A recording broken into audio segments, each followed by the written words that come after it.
Spoštovana gospa predsednica, draga Vjosa, ekscelenca. Excellencies, ladies and gentlemen. Potem, ko sem leta 2018 obiskal Prištino, After having visited Pristina back in 2018, it was my official visit to Kosovo, and today the President, with the delegation, has honored that with her visit, a two-day visit here in Slovenia. I would like to extend our warmest welcome to our Kosovo friends. Both formally and informally, we have discussed. There will be further talks during this two-day visit. By the way, we also have laid the friendship bench, and we are going to discuss all the things that matter to bilateral relations between two countries. And we will also come up with a joint view of the perspective of the region. My introduction will be a rather short one, and same goes for Mrs. Osmani. And then we will be available for your questions. Let's start with bilateral issues. Relationships between Slovenia and Kosovo are excellent. They're excellent in political, economic, cultural, and human aspects. As you know, back in the 80s, Slovenia supported very much. As I was saying, Slovenia supported very much the efforts of Kosovo to become an independent state. We helped in any way we could, even at a time where it was a very demanding thing here in the region. Thank you.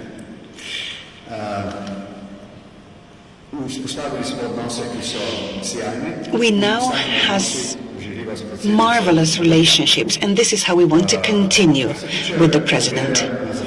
As regards our view of the Western Balkans, we share the same views. Both states, both governments have the same views. A peaceful, secure perspective for the region is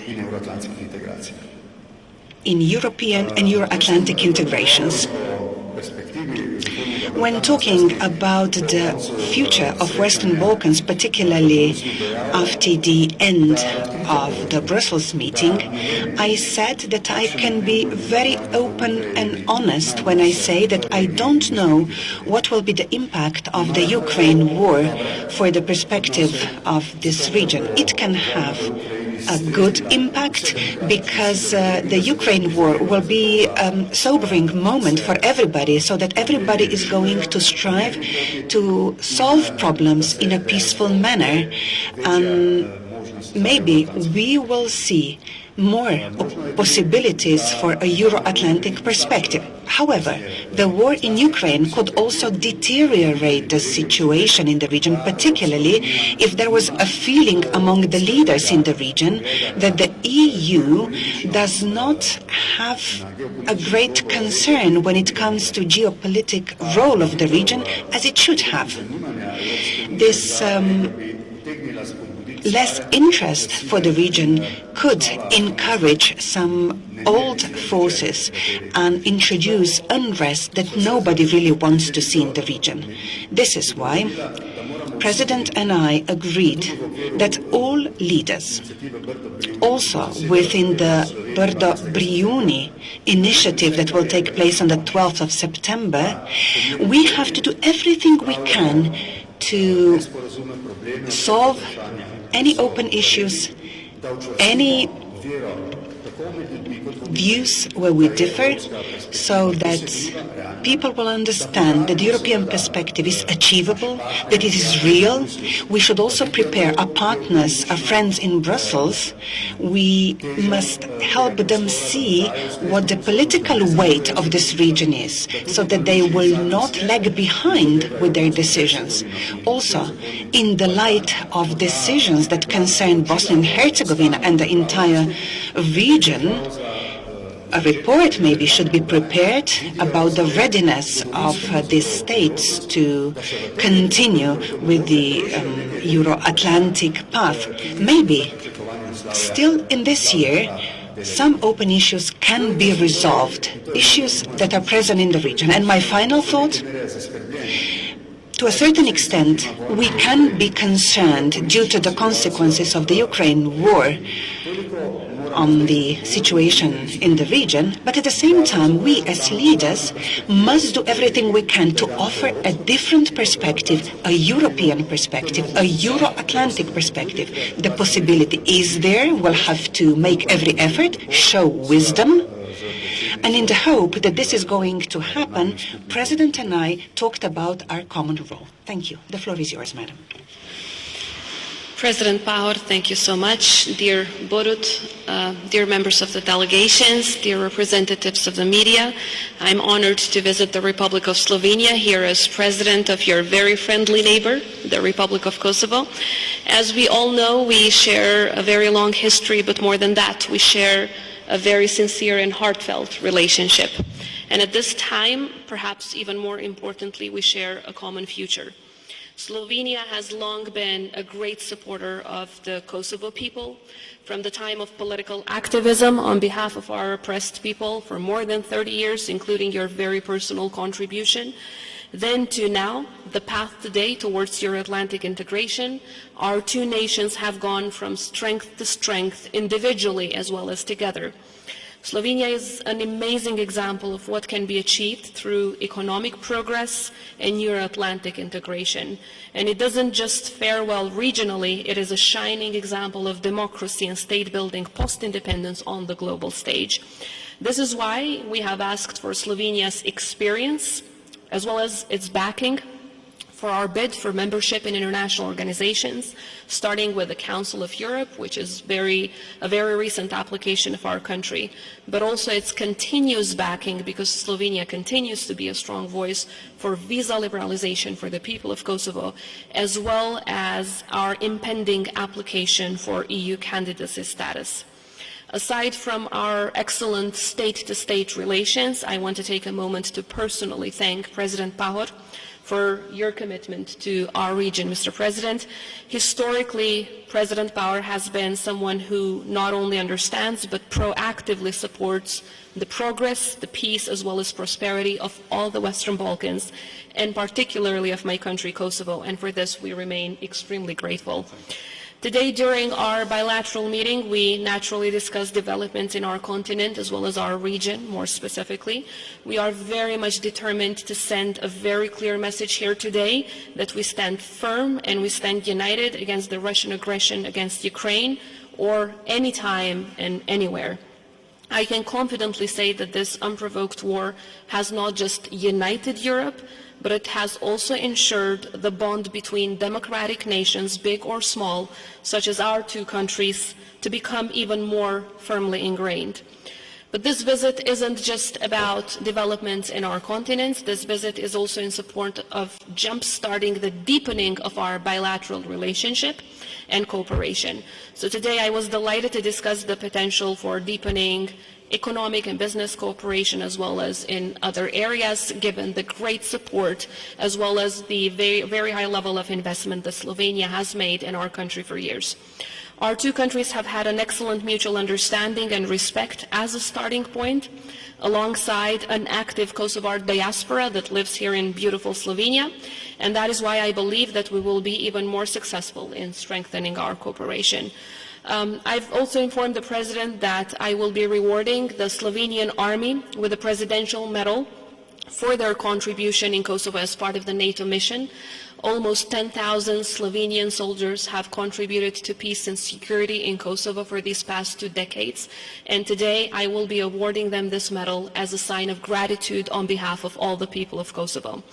Mr. President, at these very incredible and challenging times for security in Europe, it's crucial that we also celebrate the alliance's successes and recognize the contribution of individual member states and the fact that their actions have enabled the people of my young republic to live freely and achieve their potential in an independent and sovereign country. So thank you once again, Mr. President, for everything you've done and continue to do. I thank all of Slovenia, the people of Slovenia and its leadership for always standing by us And I want to say once again that I look forward to see the relationship between our two countries to grow and flourish even further. Thank you. Well, thank you so much, Madam President. So, Prashania, is there any question?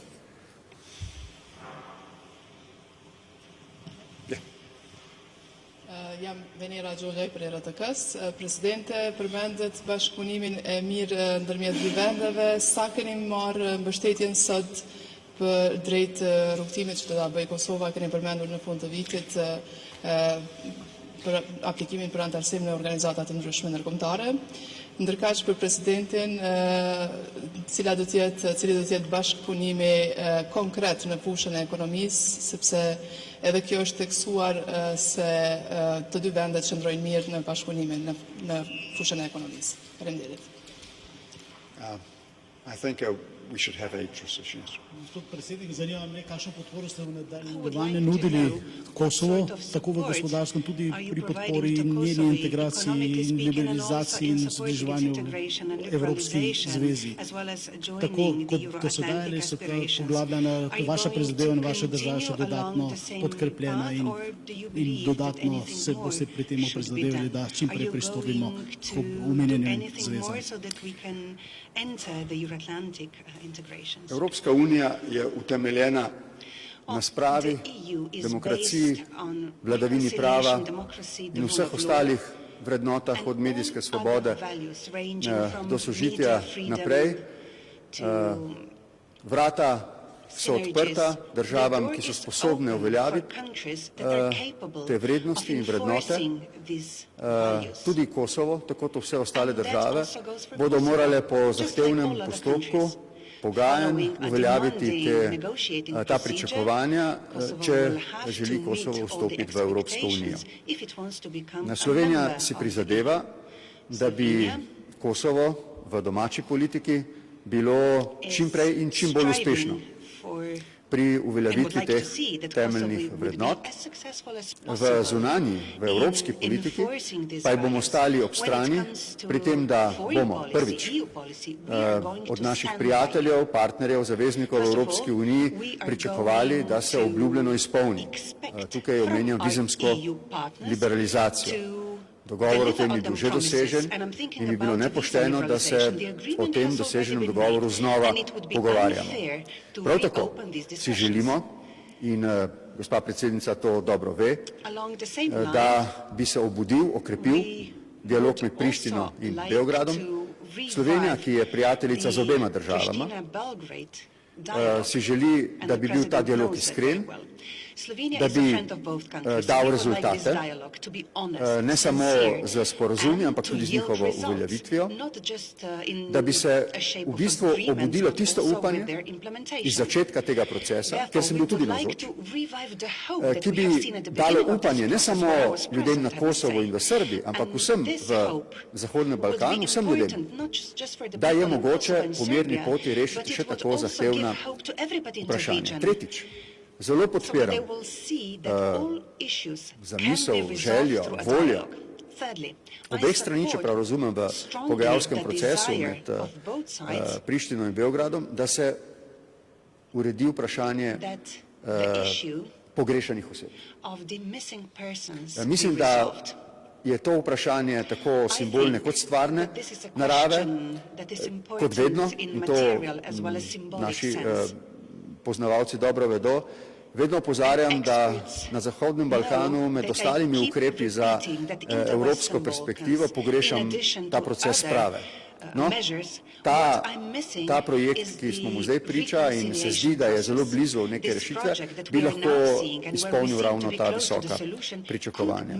Skratka, hočem reči, da ima Kosovo v Sloveniji prijatelja, tudi mi želimo imeti na Kosovu prijatelja, mislim, da se za to iskreno prizadevamo, vemo, da se sem in tja znajdemo tudi v situaciji, ko imamo morda glede kakšnih stvari različna mnenja, se o tem odkrito pogovorimo, si pa moramo vsi skupaj prizadevati, še enkrat bi rad to posebej poudaril, si moramo vsi odkrito prizadevati, da v teh zelo zapletenih, kompleksnih mednarodnih okoliščinah na Zahodnem Balkanu okrepimo, ne samo obdržimo, okrepimo mir in varnost. Zato se morajo vsi vzdržati vsakih izjav in ravnanj, ki bi porušili medsebojno zaupanje v to, da smo to sposobni storiti. Just to say a few words, perhaps, because Mr. President, you answered most of it.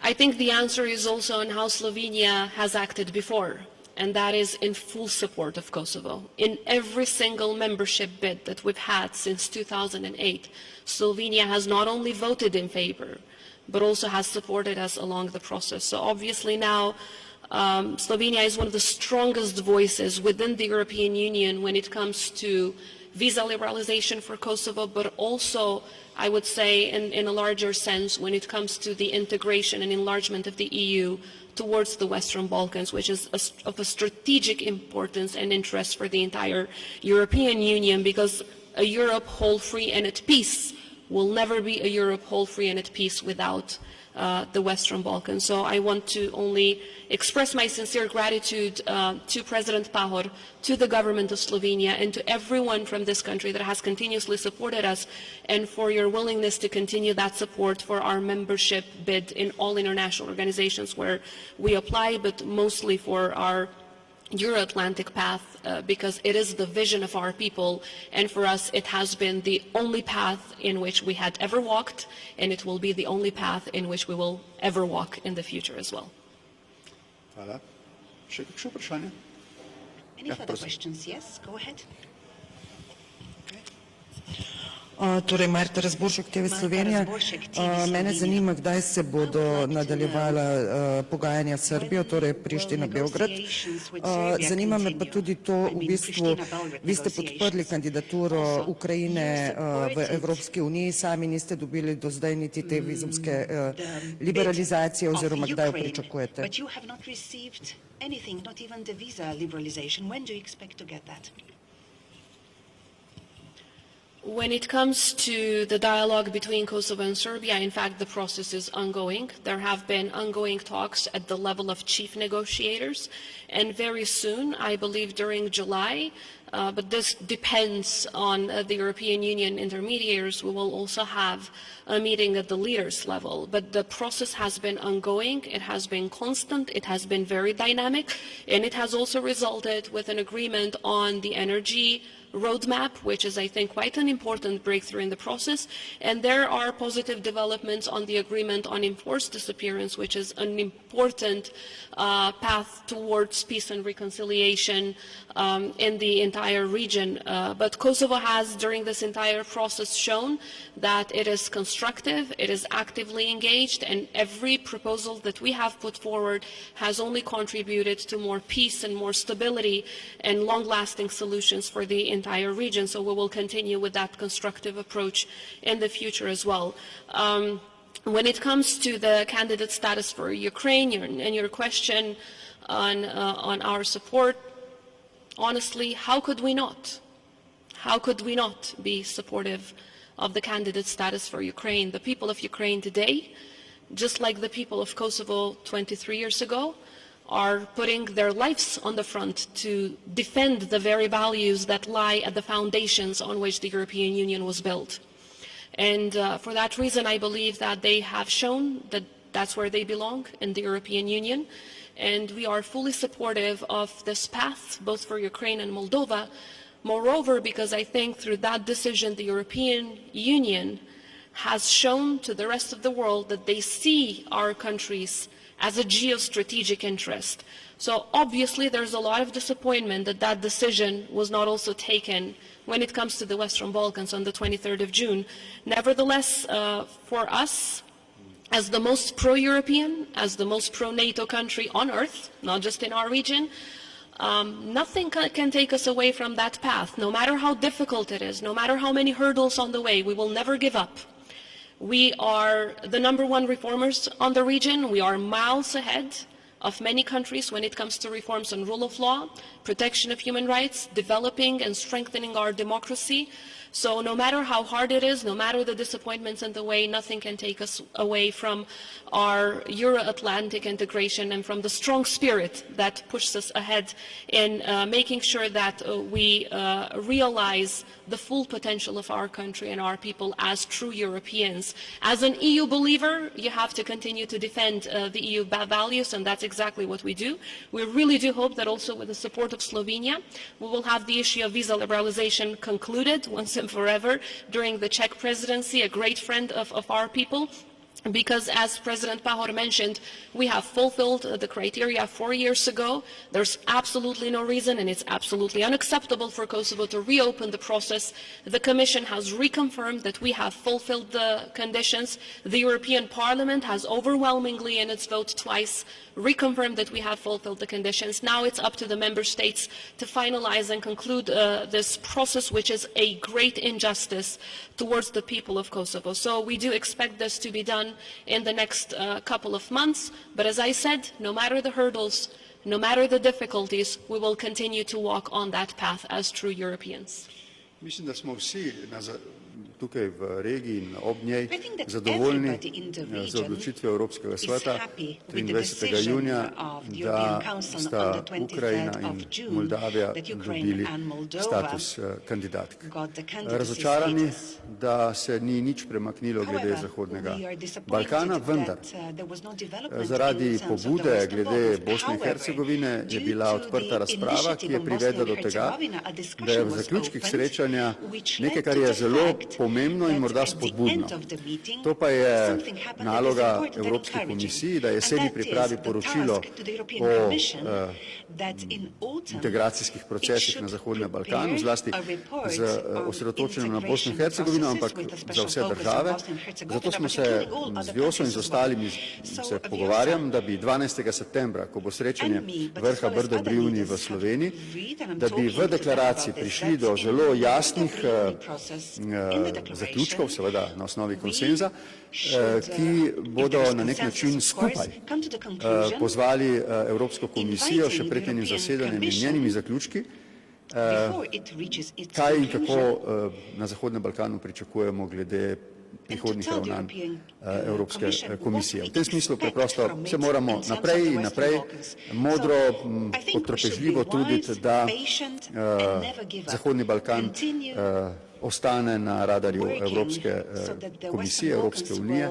Mislim, da za to so priložnosti, razumemo tudi razloge, zakaj to ni bilo storjeno 23. junija.